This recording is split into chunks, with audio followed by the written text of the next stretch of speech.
Ngiyathokoza Dlozi, asike sicacise nale. Uma kugula idlozi suke ngaguli wena, suke kugula idlozi. Uma kuney'nkinga edlozini, angithi suke kuney'nkinga edlozini not kuwena. Uyayibona leyo nto? Kunento ezibophekile edlozini, suke kunento ezibophekile edlozini, not wena. Ngithi not wena enyameni, no wena emoyeni.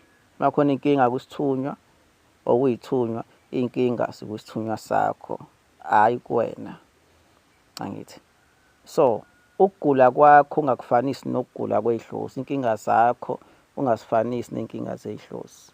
Okubophekile kwakho ungakufanisi nalokho okubophekile kwey'dlozi okuyithunywa. Ngicela uyiqala kanje le video. Into engizama ukuyisho ukuthi siba ne-misunderstanding uma mhlawumbe sithi sifuna ukulapheka, angithi mhlawumbe lo inkinga obhekene nazo, isindi, uyibophe ngabe yini ukuthi ufuna ilapheke. Uqondene nedlozi, ufuna kulapheka idlozi, ufuna kuqaqeka idlozi, angithi. Ufuna kulungiswe lawo macala uma mhlawumbe kwenziwa kwamacala, angithi. Uma lingcolile lidinga ukugezwa idlozi, angithi. Nawe-ke, angithi, kuleyo process leyo ezakho iy'bopho, ezakho iy'nkinga, ezakho iy'sindo, yabona, okwakho ukungcola nakho kuyagezeka. That's why kuthiwa idlozi lihamba phambili, uqala ngedlozi kulandela okwakho, yayibona. So iyona iphethini leyo, angithi. Uma kukhona ukugula kade unakho, khona ukugula idlozi elinakho, uma uselokhu wedlozi nakuwena uyalapheka lokho kwakho. Sometimes bakukhombisa ukuthi wena sebenzisani or nisebenzisa lokho okuyi-one nedlozi lakho. Kulapheka idlozi, kulapheka nawe, kuyadipenda ukuthi isimo esikanjani, angithi. Kodwa manje ijijeka la uma sekuthi wena ulashwa inyama, meaning ulapha kwakho ukugula, ezakho iy'nkinga, ezakho iy'bopho, kwakho ukungcola. Uzofika ukulaphe manje, next week kuyabuya phela, kusasa kuba worse. Second later sonenkinga kakhulu, hour later sengizima. Ngoba yini? Wena ulapha le y'nkinga zakho, lokubopheka kwakho, lokugula kwakho, lokungcola kwakho. Idlozi lona lisangcolile, angithi, lisabophekile, lisanamacala, lisaney'nkinga, aligezekanga lona, angithi.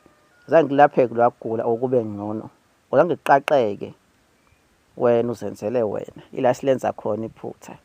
Uma usazenzela wena ungaqali ngedlozi, uyohlezi wenza into eyi-one kaningi. Mhlawumbe uzibuze wena, ngithakathiwe ukusho, yayibona, uzibuze lo muntu ungithakathile, lesitha esingimele Nkosi yami, kanti cha, wena umelwe idlozi lakho eliney'nkinga, angithi. Ezakho uyazilungisa ngathi ziba ngcono. Uma kuphakama idlozi iy'nkinga ziphakama kuwena. Uma idlozi libophekile kubopheka nawe, ngoba yini? Idlozi lakho lihleli kuwena ney'thunywa zakho. Kodwa lokugula kona kwakho, angithi. Lokho kuqondene nedlozi ney'thunywa zakho. So uma liphakama iba lapho inkinga, angithi, ngoba lifuna ukugezeka, lifuna ukunakwa, lifuna ukuqaqeka, angithi, futhi lilungise amacala. Seliphakama soyazwela ngoba wena umuntu nenyama phela, uyena umoya kuphela. So uzozwela ngoba manje kuphakama into e-powerful than inyama yakho, ngoba phela umoya unamandla ngaphezulu kwenyama. Ukuthi umphe umoya kodwa uyohlezi unamandla ngaphezulu kwenyama. Ngabe idlozi, ngabe ithunywa, ngabe umphe umoya, uyohlezi unamandla. So uzozwela nawe, nawe uzobopheka kakhulu, angithi. Nawe uzocindezeleka kakhulu, or uzogula kakhulu, angithi. Lokho kuzokwenzeka, lokho kwenzeka edlozini kuzokwenzeka kuwena. Cathi ilapho i-misunderstanding uma sithi silungisa imoya kodwa sizilungisa thina. Ngeke kusebenzele loo nto, hlezi wenza into eyi-one. Uthi wena idlozi lakho lidlala olithinti idlozi lakho, nayi inkinga, uthinta wena.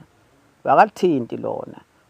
Uzobona, uzofila, without ukutshela umuntu nawe uma into ithinta idlozi lakho. Besides nje amaphupho ney'bonakaliso, mhlawumbe u-understand, angithi kahle, yayibona leyo nto, into ezanjalo. Umzimba wakho uyakutshela uma sekuthintwa idlozi, ngoba into ehlukile kunawe. Ingahlala kuwena, ingabe wena kodwa ihlukile kunawe. Uma seyithinta uzoza manje ngathi kuthintwa, angithi, mhlawumbe i-body part yakho ongayazi, ongayijwayele, kusho ukuthi kahle kahle akuthintwa, kuthintwa idlozi. Nawe kulapheka kanjalo-ke, nawe ukhula kanjalo, angithi, enyameni awukhuli ngokwamoya kuphela, nangala uyakhula. Kodwa into ithini? Idlozi phambili. Ngiyabonga.